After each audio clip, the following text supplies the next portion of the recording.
Hello, जय हिंद दोस्तों। एक बार फिर हमारे यूट्यूब चैनल ड्रीम्स मेकर में आपका बहुत बहुत स्वागत है। तो आज हम अपना संविधान का अगला टॉपिक लेके आए हैं। हम पिछले टॉपिक में कवर कर चुके थे भारत के संविधान का भाग 1, जिसमें संघ और उसके राज्य क्षेत्र, Indian states and it's territory को हम पूरा कर चुके हैं। आज का हमारा टॉपिक है नागरिकता, सिटीजनशिप। भारत में नागरिकता के बारे में हम बात करते हैं। तो भारत में नागरिकता या citizenship in India, citizenship in India. तो चलिए इसके बारे में हम जानते हैं। तो जैसा कि इसके बारे में अगर हम देखें, इसका प्रावधान या प्रोविज़न की बात करें तो प्रोविज़न लिया गया है संविधान का। जो 11वीं नागरिकता ली गई है वो लिया गया है कहाँ से? यूके से। तो हमारे संविधान में नागरिकता का प्रावधान यूके से लिया गया है। और भारत के अंदर जो नागरिकता है वो कैसी नागरिकता है? एकल नागरिकता है, यानी कि सिंगल सिटीजनशिप। एकल नागरिकता, सिंगल सिटीजनशिप। ठीक है, जैसे कि भारत में सिंगल सिटीजनशिप है, ऐसे ही अगर हम देखें यूएसए के अंदर, तो यूएसए के अंदर ड्यूअल सिटीजनशिप है। वहाँ पे राष्ट्रीय मतलब देश की और राष्ट्र की या देश की और राज्य की जो नागरिकता है वो अलग अलग है। वहाँ पे राज्यों की नागरिकता अलग होती है और देश की नागरिकता अलग होती है। लेकिन भारत में एक ही नागरिकता है, एकल नागरिकता, और वो क्या है बच्चों? इंडियन। ठीक है, तो इंडियन सिटीजनशिप भारत में मानी जाती है, सिंगल सिटीजनशिप। अब इसकी अगर हम बात करें तो इसमें आर्टिकल दिए हुए हैं। संविधान में अगर हम स्थिति की बात करें तो संविधान में आर्टिकल 5 to 11, 5 से 11 दिए हुए हैं और भाग दिया हुआ है 2। तो संविधान के भाग 2 में आर्टिकल 5 से 11 में भारत में नागरिकता के प्रावधानों के बारे में दिया गया है। तो अभी हम देखते हैं कि 5 से और 11 के जो अनुच्छेद हैं उनमें क्या दिया है। तो 26 जनवरी 1950 जब संविधान लागू हुआ, लागू होने तक, कॉन्स्टिट्यूशन के अप्लाई होने तक, इम्प्लीमेंट होने तक, लागू होने के समय तक जो भारत में संविधान में नागरिकता शामिल करने का या नागरिकता प्राप्त करने के जो अधिकार थे या नागरिकता प्राप्त करने के जो प्रोविज़न थे, किस तरीके से हम भारत की नागरिकता प्राप्त कर सकते हैं या किस तरीके से भारत की नागरिकता समाप्त हो सकती है, तो उस बारे में हम जान लेते हैं। लेकिन जैसा कि आप देखेंगे कि 26 जनवरी 1950 तो ठीक है, लेकिन बाद में आप पता है कि सिटीजनशिप एक्ट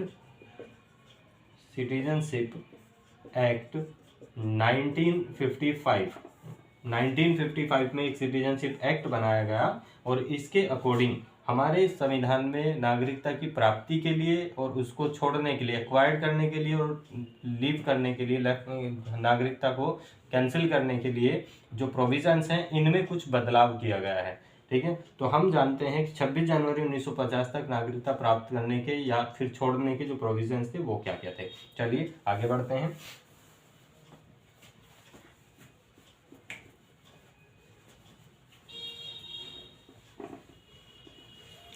तो इसमें जो प्रोविज़न है हम बात करते हैं पहले आर्टिकल 5 के बारे में। तो आर्टिकल 5 जो है वो क्या कहता है?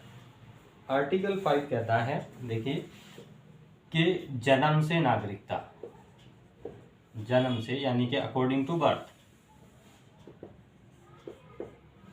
अकॉर्डिंग टू बर्थ यानी कि जन्म के हिसाब से या जन्म के अनुसार। तो जन्म के अनुसार नागरिकता का प्रावधान क्या कहता है? देखिए, इस पहले क्या था, जब 1950 में भारत में संविधान लागू किया गया तो उस समय पे सिर्फ ये रखा गया था कि भारत में जन्म से नागरिकता दी जाएगी। मतलब जिस बच्चे का जन्म भारत के अंदर हुआ होगा, जो बच्चा भारत के अंदर जन्मा है, उस बच्चे को भारत की नागरिकता दे दी जाएगी। तो इस चीज़ के बाद में बहुत सारे साइड इफ़ेक्ट देखे गए या इसके नेगेटिव पॉइंट्स देखे गए। अब सिंपल सी चीज़ ये हुई कि अगर बात की गई है कि भारत में नागरिकता का प्रावधान ये है कि कोई भी बच्चा अगर भारत के अंदर जन्मा है तो उसको भारत की नागरिकता दे दी जाएगी। या फिर अगर हम बात करें सिर्फ भारत में ही नहीं, ये ऐसा कई देशों में ऐसा था कि अमेरिका के अंदर भी ऐसा ही था कि अमेरिका में अगर कोई बच्चा अमेरिका के अंदर जन्मा है तो उसको अमेरिका की नागरिकता मिल जाती थी।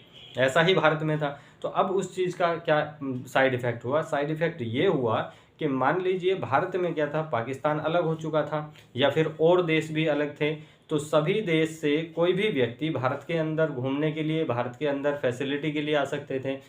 तो अगर कैसे भी कोई भी विदेशी भी है तो उनके बच्चे की अगर डिलीवरी, उनका बच्चा अगर भारत में पैदा होता है तो भारत में पैदा हुए बच्चे को भारत की नागरिकता मिल जाती थी। तो इसी चीज़ पे अब सोचिए कि पाकिस्तान जैसा जो देश है वो पाकिस्तान क्या करता है, पाकिस्तान अपने बच्चों को यहाँ पे लाके पैदा कर सकता था या फिर बच्चों की डिलीवरी जो है वो पाकिस्तान को छोड़ के भारत में आ सकते, क्योंकि उस समय पे आप देखेंगे उस समय पाकिस्तान के पास इतनी सक्षम चीज़ें नहीं थी, इतनी हॉस्पिटलिटी और ये सब चीज़ें नहीं थी, भारत के पास था। तो वो किसी भी बहाने से भारत में आ सकते हैं और भारत में उन बच्चों की डिलीवरी हो सकती है। तो अगर भारत में डिलीवरी होगी तो इट मीन्स उनको नागरिकता कहाँ की मिल जाएगी, भारत की। ठीक है, तो ऐसे इस तरह के साइड इफेक्ट्स देखे गए। ऐसे ही अमेरिका में, अब मान लीजिए किसी भारतीय को, किसी इंडियन को अमेरिका की नागरिकता चाहिए होती है, तो वो क्या करता था, वो अपने बच्चों को घूमने फिरने टूरिज्म के बेस पे जा रहे हैं कि चलो अब लास्ट टाइम आया हुआ है तो लास्ट टाइम पे अपना चलते हैं और वहीं पे डिलीवरी होगी, वहाँ पे बच्चे की डिलीवरी होगी, उसको बच्चे को नागरिकता वहाँ की मिल जाएगी, या फिर भारत में हुई है तो भारत की नागरिकता मिल जाएगी। ठीक है, तो ये आधार जो था ये कुछ हद तक धीरे धीरे इसमें प्रॉब्लम दिखने लगी और इसके साइड इफेक्ट्स दिखने लगे, तो जिसको बाद में इसमें थोड़ा सा चेंज किया और इसमें चेंज ये कर दिया गया कि चेंज करके कर दिया कि जिस बच्चे का जन्म भारत में हुआ है उसका मदर और फादर या माता या पिता कोई एक भारतीय हो। ठीक है, तो किसी एक को भारतीय होना अनिवार्य कर दिया गया। ठीक है, तो इतनी चीजें यहाँ पे पहले आर्टिकल में ये हुआ। तो मतलब पहला आर्टिकल किससे रिलेटेड है, जन्म के आधार पर भारत में नागरिकता प्राप्त की जा सकती है। तो अब क्या कंडीशन है, अब कोई भी विदेशी किसी भी फॉरेनर को इंडिया के अंदर ऐसा प्रोविजन नहीं है कि सिर्फ जन्म के बेसिस पे, उसमें क्या कंडीशन होनी चाहिए कि मदर या फादर में से कोई एक इंडियन होना जरूरी है, तब ये पॉसिबल होगा। चलिए नेक्स्ट आर्टिकल 6। आर्टिकल 6 में हम देखते हैं कि आर्टिकल 6 क्या कहता है। आर्टिकल 6 में ये था कि यहाँ पे जो था, यहाँ पे पाकिस्तान के शरणार्थियों के बारे में बात की गई थी। पाकिस्तान के शरणार्थियों को नागरिकता, और इसमें नागरिकता का प्रावधान रखे गया 19 जुलाई 1948। तो इसमें यह था कि जब पाकिस्तान का विभाजन हुआ तो पाकिस्तान का विभाजन होने के समय पर जो लोग पाकिस्तान वाले क्षेत्र में थे, अब वहाँ पे जब 1947 के दंगे हुए तो उस दंगों के बाद जो लोग भारत में आए शरणार्थी बनके, तो उनको भारतीय नागरिकता देने का प्रावधान इसमें रखा गया। लेकिन इसमें एक अल्टीमेटम रख दिया गया, एक लिमिट रख दी। यहाँ पे परमिट बनाए गए, ये परमिट कानून बना दिया 19 जुलाई 1948। तो 19 जुलाई 1948 से पहले ये डेट रखी, इससे पहले जो व्यक्ति भारत में आ जाता था, इससे पहले आए व्यक्तियों को भारत की नागरिकता मिलेगी, भारत की नागरिकता प्राप्त होगी। लेकिन इसके बाद आने वालों के साथ क्या होना था, इसके बाद आने वाले शरणार्थी, अब मान लो जो कोई भूले भटके हैं, ठीक है, मान लो कहीं ट्रैफिक लग गया, जाम लग गया, किसी वजह से मान लो भूले भटके हैं, वो टाइम पे नहीं पहुंच पाए 19 जुलाई 1948, तो क्या ऐसा तो है नहीं कि सिर्फ उन्हीं को दी जाए, भाई उनको भी देने की जरूरत है, तो उनके लिए भी कुछ कंडीशन बना दी। तो इसके बाद आने वाले शरणार्थी क्या करेंगे, रजिस्ट्रेशन करेंगे, रजिस्ट्रेशन करके और 6 माह लगातार पहले भारत में रहेंगे, लगातार भारत में रहेंगे, तब उनको भारत की नागरिकता दी जाएगी। ठीक है, समझ में आ गया।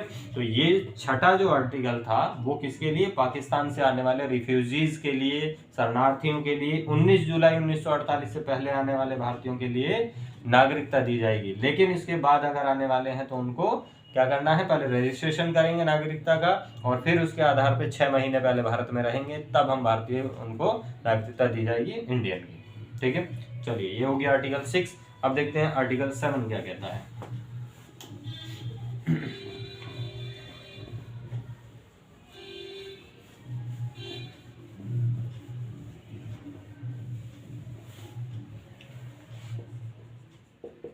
7। तो आर्टिकल 7 क्या कहता है? आर्टिकल 7 में भी देखिए कुछ अलग नहीं है। आर्टिकल 7 में दिया गया है, देखो 1 मार्च 1947। देखो आपको पता है कि 1 मार्च मतलब जो यहाँ पे आप देखेंगे कि आज़ाद हुआ 15 अगस्त 1947 को। भारत, पाकिस्तान और भारत दोनों डिवाइड हुए 15 अगस्त 1947 को। लेकिन भारत को आज़ाद करने की और पाकिस्तान बनाने की डिमांड जो है वो पहले ही एक्सेप्ट कर ली गई थी, और पाकिस्तान बनना है ये पहले ही बता दिया कि भी पाकिस्तान बनाया जाएगा, पाकिस्तान का एरिया डिसाइड कर दिया गया था, ठीक है। लेकिन इसमें प्रॉब्लम क्या थी? प्रॉब्लम ये थी कि कुछ लोग ज़्यादा ओवर स्मार्ट बनने की कोशिश कर रहे थे उस समय पे।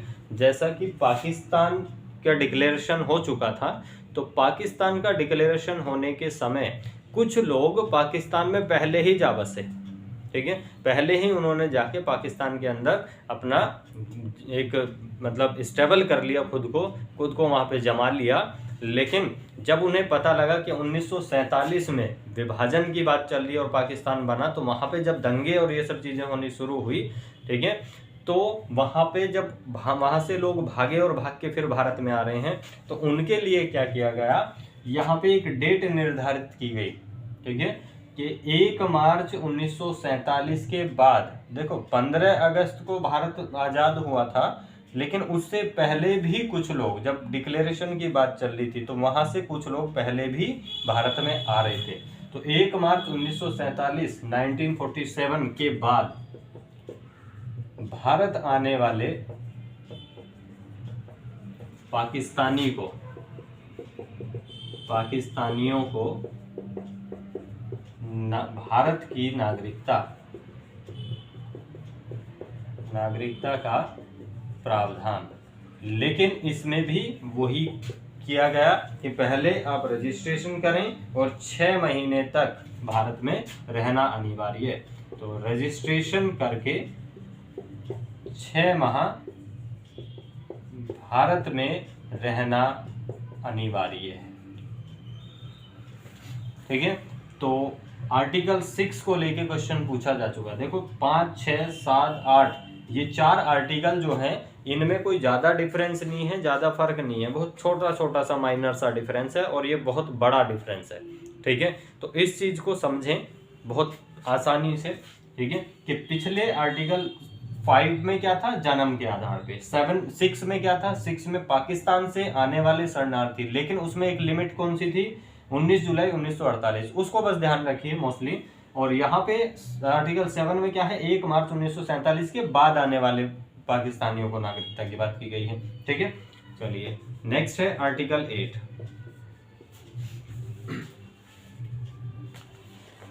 तो आर्टिकल 8 क्या कहता है?